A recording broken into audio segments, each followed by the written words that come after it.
임마누엘 찬양 하나님께서 기쁘게 받으신 줄로 믿습니다. 네팔 히말라야 산맥에서 트레킹하던 교사 4명이 실종되어서 우리의 마음을 애태우고 있습니다.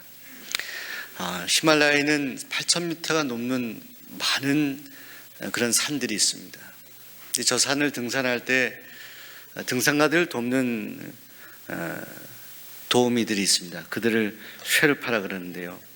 이 쉐르파들은 그 고산 높은 곳에 사는 그런 원주민들인데 처음에는 짐을 날라주고 하는 그런 역할을 그렇게 감당했었는데 점차 등반가들의 친구가 되어서 그런 등산하는 일에 대한 중요한 조언을 하는 그런 조언가들이 되고 있다고 합니다. 예전에 어몽겔 대장이 1998년 안나푸르나를 등정할 때 불과 정상을 얼마 앞두고 돕던 쉐르파 2사람이 크레바스에 빠져서 큰 위기에 직면했을 때가 있었습니다. 그때 거기에 빠졌던 그 쉐르파들을 이 어몽겔 대장이 외면하지 않고 그들을 끈을 묶고 끝까지 버티면서 발목이 180도로 돌아가는 큰 부상을 입으면서까지 쉐르파들을 살려냅니다. 그때 어몽겔 대장이 그런 이야기를 했습니다. 쉐르파들은 단순히 나를 도와주는 그런 짐꾼들이 아니라 나의 삶에, 나의 인생의 동반자이기 때문에 그들의 생명은 곧 나의 생명이었다라고 그렇게 고백하였던 것을 기억합니다.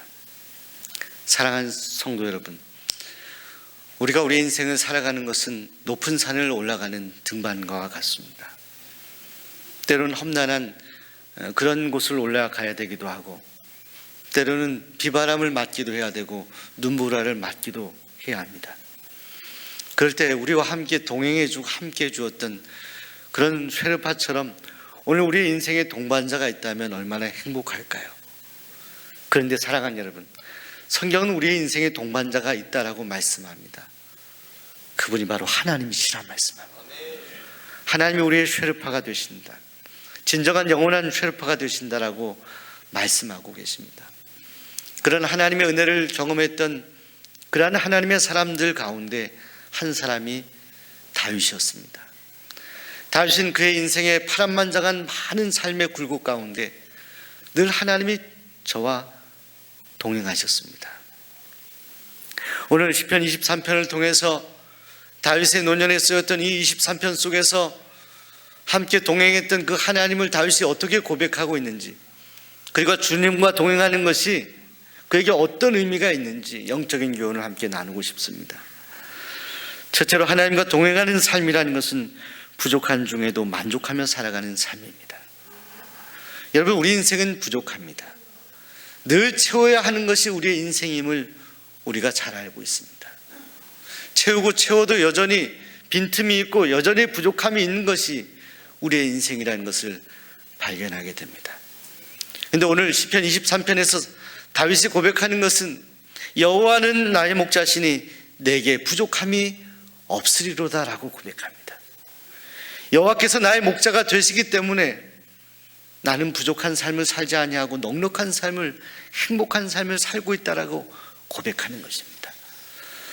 사랑하는 여러분, 다윗은 양을 언급하면서 자신의 인생이 마치 양과 같은 인생이요, 또 자신과 같은 많은 인생들의 삶이 양과 같은 인생이라 가정하고 있습니다.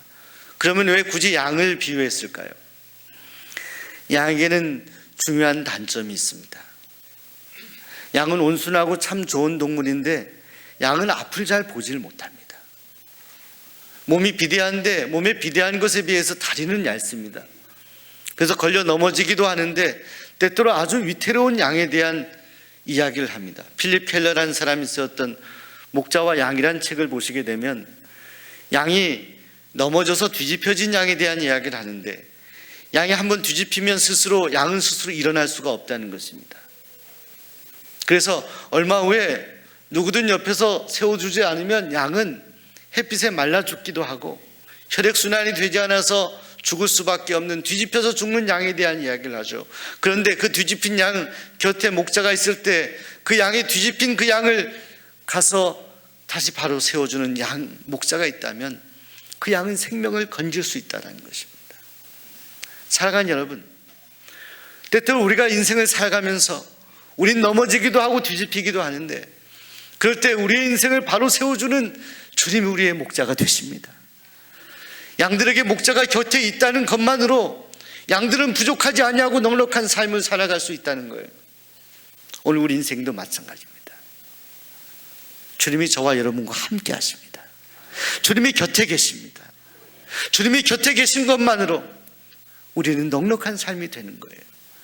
우리의 생명을 지켜주시는 하나님, 우리 인생의 굴곡 가운데 우리가 넘어지고 실족해 있을 때에도 우리를 바로 세워주시는 그 주님이 곁에 계시기 때문에 내가 부족함이 없는 인생이다라고 고백하는 다윗처럼 우리도 같은 고백을 할 수 있기를 소원합니다.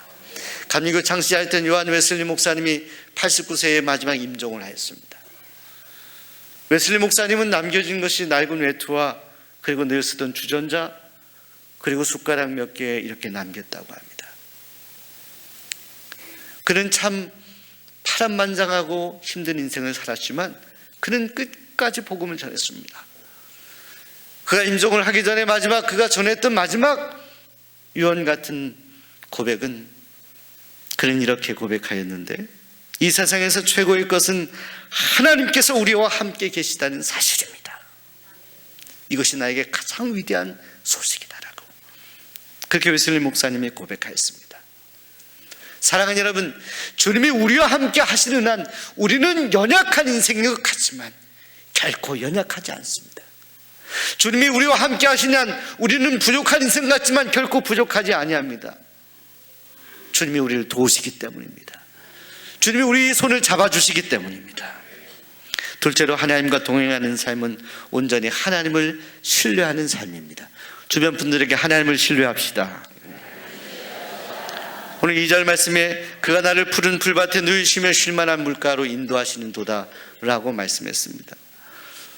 목자는 늘 양들을 인도합니다. 먹을 만한 풀, 좋은 풀이 있는 곳으로 인도합니다. 결국 그런 곳으로 인도해요. 가는 과정이 힘들더라도, 돌짝밭이라도, 가시밭길이라도 결국 목자는 저 아름다운 푸른 초장을 염두하며 양들을 인도합니다. 그리고 맑은 물가로 인도합니다. 그런데 목자의 인도하심을 따라서 그렇게 목자의 음성을 들으며 따라가는 양들에게는 푸른 초장이 펼쳐 있고 좋은 물을 마실 수가 있습니다. 주님과 동행한다는 것은 양들이 목자의 음성을 듣고 따라가는 것처럼 주님의 음성, 주님의 말씀에 순종하며 따라가는 삶입니다. 하나님을 신뢰하는 삶이 동행하는 삶인 것입니다. 여러분, 하나님을 신뢰하시기 바랍니다. 하나님은 신뢰할 만한 분이십니다. 하나님이 우리의 길을 인도하십니다. 지금도 끊임없이 말씀하십니다. 우리의 삶을 인도하시기 위해 우리에게 음성을 들려주시기도 하고 감동하시는 그 주님이 인도하시는 길을 따라 걸어갈 때 우리의 삶은 행복하고 복된 인생이 될 수 있는 것입니다. 사랑하는 여러분, 양이 참으로 연약하고 담전이 많은 그런 동물이지만 그런 양에게도 장점이 있습니다. 양은 잘 넘어지고 그리고 뒤집히면 죽을 수도 있는 그런 어리석어 보이는 그런 몸을 가진 양이지만 양은 청각이 잘 발달되어 있습니다. 양은 잘 들을 줄 알아요. 양이 존재할 수 있고 행복할 수 있는 것은 목자의 음성을 들을 수 있기 때문입니다. 하나님이 우리를 이 땅에 보내시고 하나님은 아무렇게나 우리의 삶을 인도하시지 아니하십니다. 하나님은 세밀하게 우리의 삶을 인도하십니다. 하나님 우리에게 말씀하십니다. 양들을 부르는 목자의 음성처럼 우리 하나님은 우리를 부르십니다. 그 음성을 우리가 듣고 그 음성을 신뢰하며 따라갈 수 있다면 우리는 승리할 수 있는 것입니다. 신약 성경의 사도 바울이 그런 삶을 살았습니다.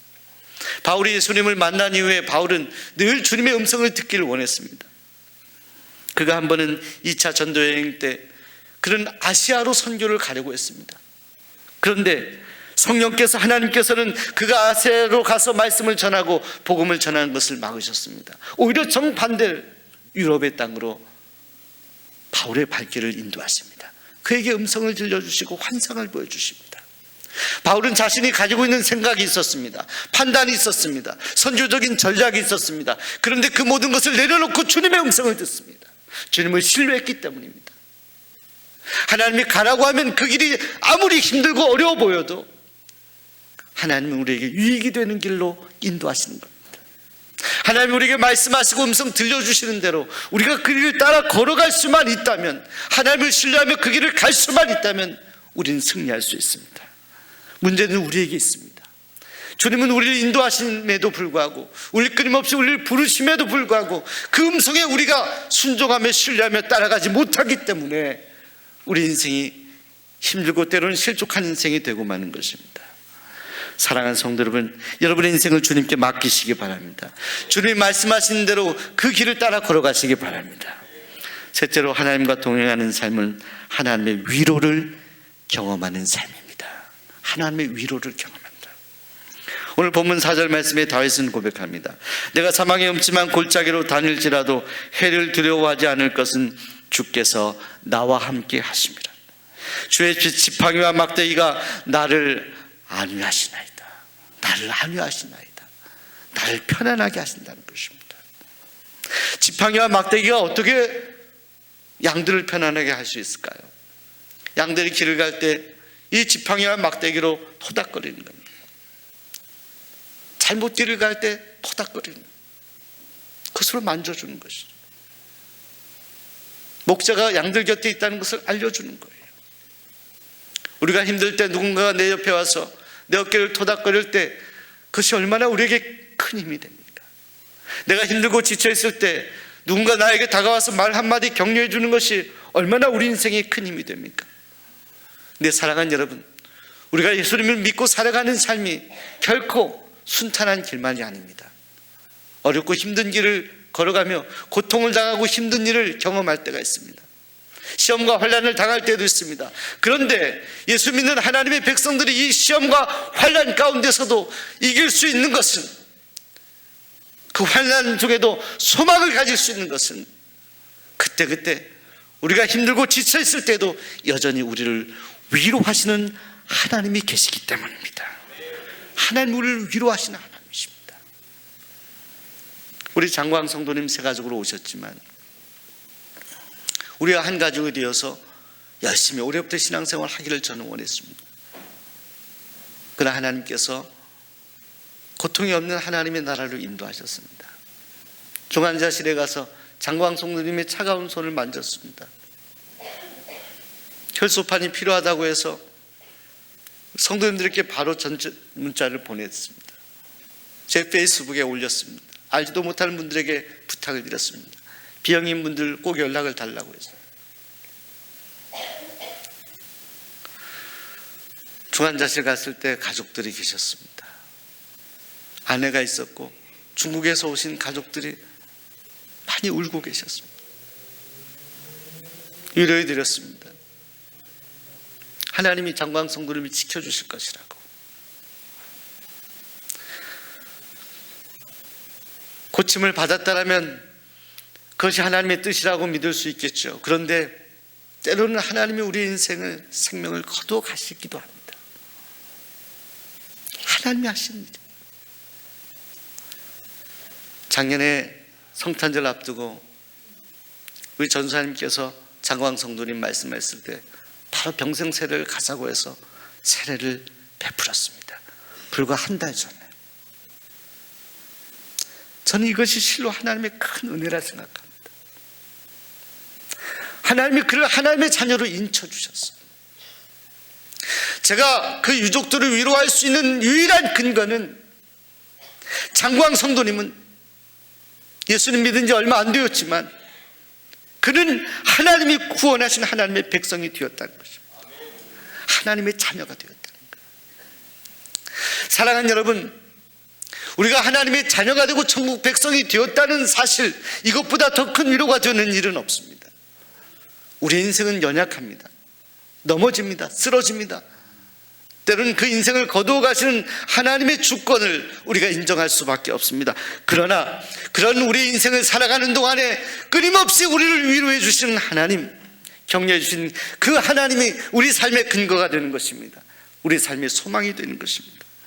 사도 바울은 그런 하나님의 은혜를 많이 경험했습니다. 그래서 고린도후서 1장 5절에 그는 고백합니다. 그리스도의 고난이 우리에게 넘친 것 같이 우리가 받는 위로도 그리스도로 말미암아 넘치는도다. 사랑하는 제가족 여러분, 처음 예수님 믿는 성도 여러분, 예수님을 믿고 여러분의 삶이 평탄한 길로 가는 것만 아닙니다. 다윗의 인생이 그랬습니다. 얼마나 많은 고통을 당했습니까? 얼마나 많은 대적자들로부터 공격을 당했습니까? 아들로부터도 배반을 당하지 않았습니까? 수없이 죽을 만한 고비를 많이 넘겼습니다. 바울의 인생도 그랬습니다. 바울을 공격하는 유대인들 대적자들 때문에 그는 잠을 자지 못했을 것입니다. 선교 여행할 때 그를 죽이려고 하는 많은 사람들 때문에 그는 밤잠을 제대로 자지 못했을 수도 있습니다. 많은 환난, 여행의 많은 위험들, 그에게 주어진 고통, 그에게 주어진 미래, 인간적인 미래를 생각하면 그는 도저히 삶을 영위해 갈 수 없었을 것입니다. 그런데 그런 바울이 끝까지 주님의 사명을 감당할 수 있었던 유일한 이유는 하나님이 바울을 힘들 때마다 위로해 주셨기 때문에, 내가 너와 함께한다 말씀해 주셨기 때문에, 내가 너의 손을 잡는다 말씀해 주셨기 때문에, 주님의 위로하심이 바울을 세운 거예요. 연약한 바울, 쓰러지는 바울, 실족해 있는 바울의 손을 잡은 그 주님의 손 때문에 바울은 끝까지 그의 사명을 감당할 수 있었습니다. 제가 병원 신방을 하는데 한 성도님 그러시더라고요. 목사님, 제가 생각해도 이분은 정말로 설상가상이에요. 가족에 아프셔서 쓰러졌는데 또 이분이 쓰러져요. 근데 오히려 신방하는 저를 위로하시더라고요. 목사님, 제가 인간적으로 생각하면 정말로 일어나고 싶지가 않습니다. 그런데 너무너무 힘들고 어려워서 정말 이렇게 계속 살아야 되냐라고 고민할 때마다, 그때마다 하나님께서 나를 위로해 주셨습니다. 하나님께서 나에게 소망의 말씀을 주셨고, 하나님께서 나의 귀에 속삭여 주시면서 위로하시고 격려해 주셨습니다. 하나님께서 따뜻하게 내 마음의 온기로 때로는 채워주셨습니다. 하나님께서 힘들고 어려울 땐 때로는 지혜를 주셔서 그 어려움을 모면할 수 있도록 도와주셨습니다. 제가 하나님의 위로를 받고 살아왔는데 제 인생을 포기할 수 없지 않습니까? 목사님, 힘내세요. 저를 위로하세요. 아빠의 위로라는 그런 간증이 있습니다. 예전에 읽었는데 어떤 한 가족이 큰 사고를 당하게 돼요. 그래서 딸이 다리를 쓸 수 없는 장애인이 됩니다. 의족을 하게 됩니다. 근데 그와 동시에 그 아빠도 그렇게 되었어요. 그렇게 4년을 지납니다. 그 딸이 대학을 졸업하게 됩니다. 그 딸은 자신의 장애 때문에 너무너무 힘들고 어려운 그런 사춘기를 보냈는데 그때마다 그 아빠가 위로해 주었다는 거예요. 딸아, 아빠도 너와 같은 처지니까 힘내라. 졸업식을 마치고 이렇게 가는데 언덕길에서 어떤 한 꼬마가 이렇게 차 위험하게 치일 순간에 그 아빠가 갑자기 달려가가지고 그 아이를 구하는 거예요. 보니까 의족을 떨쳐버렸어요. 아빠는 장애인이 아니었어요. 그걸 본 거예요. 그 딸이 엄마에게 물었어요. 엄마, 아빠는 정상인인데 왜 저렇게 지금까지 불편하게 산 거야? 그때 엄마가 그 딸에게 이야기하는 거예요. 딸아, 너가 다쳐서 다리를 쓸 수 없을 때 우리 부모가 피눈물을 흘렸다. 너의 고통에 조금이라도 참여해 보려고 아빠가 고민하면서 선택한 일. 너와 함께 공감하기 위해서 아빠를 너가 이해해 주기 바란다. 딸이 눈물을 흘리면서 아빠의 사랑을 느끼는 거예요. 사랑하는 성도 여러분, 그런데 2000년 전에 이와 같은 위로하심이 우리에게 있었습니다. 도저히 우리 인생만을 생각할 때 우리는 의족을 한 것처럼 때로는 절름거리기도 하고 잘 걷지도 못하는 우리 인생, 죄악으로 얼룩져서 더 이상 이 죄의 무게의 짐을 지고 걸어갈 수 없는 그런 연약한 인생, 그런 우리를 보면서 하나님께서 그 거룩한 그곳을 버리시고 이 땅에 오늘 우리와 같은 모습으로 오셨어요. 예수 그리스도, 오늘 그분이 저와 여러분을 구원하시기 위해 그 거룩하신 몸을 우리를 위해 주셨습니다. 죄 때문에 죽을 수밖에 없는 우리를 위로하기 위해, 우리를 위로하시고 우리에게 소망 주시는 주님, 그 주님이 우리의 목자가 되십니다. 그 주님 때문에 우리는 넉넉한 인생, 그 주님 때문에 우리는 소망 있는 인생, 그 주님 때문에 사망의 음침한 골짜기에서도 여전히 감사하며 기뻐하며 그 길을 걸어갈 수 있는 인생이 되었습니다.